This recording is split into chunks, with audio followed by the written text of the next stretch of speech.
2 দশকের বেশি সময় পর খুলনায় আসলেন বিএনপি চেয়ারম্যান তারেক রহমান। দলীয় প্রধানের এই সফর ঘিরে তাই খুলনা হয়ে ওঠে উৎসবের নগরী। নেতাকর্মী সমর্থকদের পাশাপাশি সাধারণ মানুষের মধ্যে ছড়িয়ে পড়ে এই উৎসবের আমেজ। সোমবার দুপুরে খালিশপুর প্রভাত স্কুল মাঠে বিএনপির নির্বাচনী জনসভায় যোগ দেন তারেক রহমান। এ সময় খুলনা, বাগেরহাট ও সাতক্ষীরা থেকে আসা কর্মীরা প্রিয় নেতাকে এক নজর দেখার জন্য অধীর অপেক্ষায়। খুলনা শহরে তারেক রহমান আসতেছে এবং আমাদের এত বছরের অপেক্ষা, ভাই এই ফিলিংস আসলে বোঝানো সম্ভব না। আমরা আসলে এত পরিশ্রম করতেছি তাকে এক নজর দেখার জন্য, যেন তার সেফটি ফার্স্ট থাকে এবং সবকিছু মিলায় যেন খুব সুন্দর একটা প্রোগ্রাম উপহার আমরা খুলনাবাসীকে এবং তারেক রহমানের সামনে প্রেজেন্ট করতে পারি। লাইফে কোনো কিছুর গ্যারান্টি নাই, তাই ইন্স্যুরেন্স করুন সিটি ব্যাংকে, কারণ ইন্স্যুরেন্স করলে সিটিতে সুরক্ষা পাবেন নিশ্চিন্তে। জনাব তারেক রহমান যে মেসেজ খুলনাবাসীর জন্য দেবে, সেই মেসেজটি সাধারণ মানুষের সম্মুখে একদম ক্লিয়ার ভাবে পৌঁছে দিতে সব বাধা বিঘ্ন উপেক্ষা করে, এর জন্য আমরা সর্বোপরি বলার হচ্ছে আমরা আনন্দিত, খুলনাবাসী আনন্দিত, খুলনার প্রত্যেকটা সাধারণ মানুষ আনন্দিত।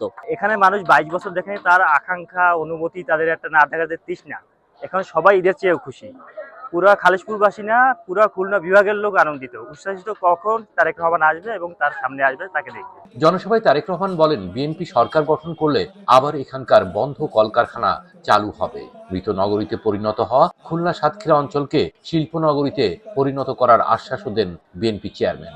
আজ এই খুলনা সহ সাতক্ষীরা সহ বাগেরহাট সহ এই বিশাল অঞ্চলে আজ বহু সমস্যা আছে।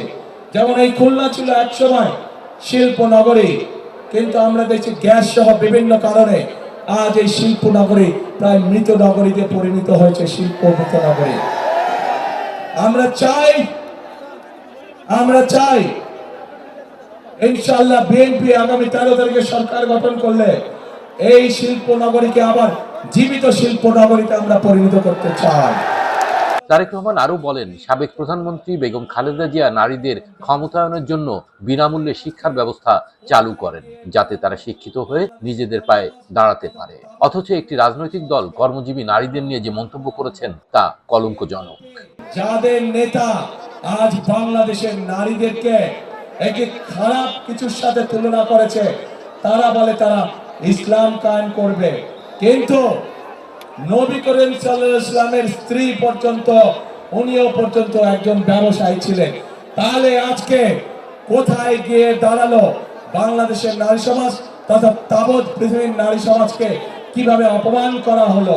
যে দলটি নির্বাচনের আগে দেশের অর্ধেক জনগোষ্ঠীকে ঘরের মধ্যে বন্দী করতে চায়, যে দলটি নির্বাচনের আগে দেশের অর্ধেক জনগোষ্ঠীকে অসম্মানজনক ভাবে কথা বলে, তাহলে আপনাদের কাছে আমার প্রশ্ন, আজকে নির্বাচনে যদি তারা কোনোভাবে সুযোগ পায় নির্বাচন পরবর্তী সময়, তাহলে তাদের আচরণ কি হতে পারে? জনসভায় যোগ দেওয়া এই অঞ্চলের নেতাকর্মীরা মনে করেন তারেক রহমানের খুলনা সফর দলকে আরো সামনে এগিয়ে নেবে। Sohel Mahmud, one news, Khulna.